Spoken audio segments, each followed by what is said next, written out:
ન્યૂઝમાં અયપ્પા ગરબા ગ્રાઉન્ડ પાસે morning walk પર નીકળેલ મહિલાના ગળામાંથી અછોડો તોડી અછોડાતોડ ગઠિયાઓ ફરાર થઈ ગયા હતા।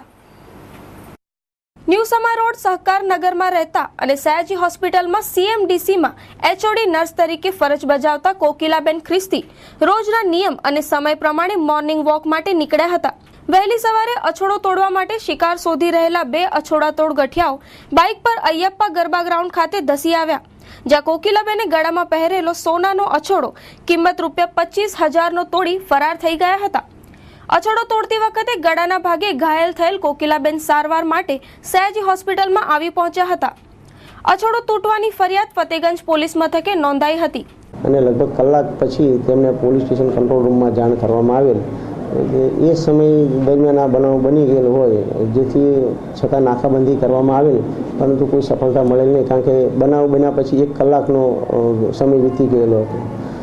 આવા જ્યારે બનાવ બને છે અને આવા બનાવો શહેરમાં દરરોજ બનતા રહે છે, જેના માટે અમારા પોલીસ તરફથી નાગરિકને એક સૂચન છે કે લગભગ જ્યારે મોર્નિંગ વોક કે શાકભાજી લેવા જવું અથવા ઇવનિંગ વોકમાં જ્યારે સ્ત્રી એકલી નીકળે છે ત્યારે બને ત્યાં સુધી આવા સોનાની ચેનો છે એ ન પહેરે એ હિતાવહ છે। જો એમને પહેરવી જ હોય તો મોર્નિંગ વોકમાં નીકળે છે ત્યારે ગળામાં એક દુપટ્ટા જેવું કાપડ રાખી અને એને વીંટળાઈ દે, તો જે બાઇક સવાર છે એને પહેલાં ખબર નહીં પડે કે એમને કંઈ સોનાનું આભૂષણ પહેર્યું છે કે કેમ। એટલે માટે જો નીકળે તો સાથે એ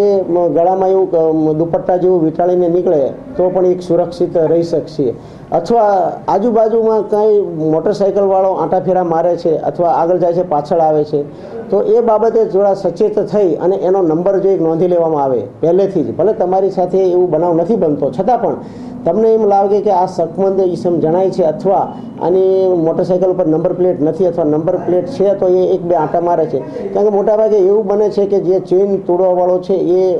જે ફરિયાદી કે જે બેન જતા હોય છે એની સામેથી જે આવતો હોય છે અને એકવાર બાજુમાંથી પસાર થઈ અને પછી સામેની સાઈડથી આવી અને રોંગ સાઈડમાં તે દોરો તોડીને જતો રહેતો હોય છે।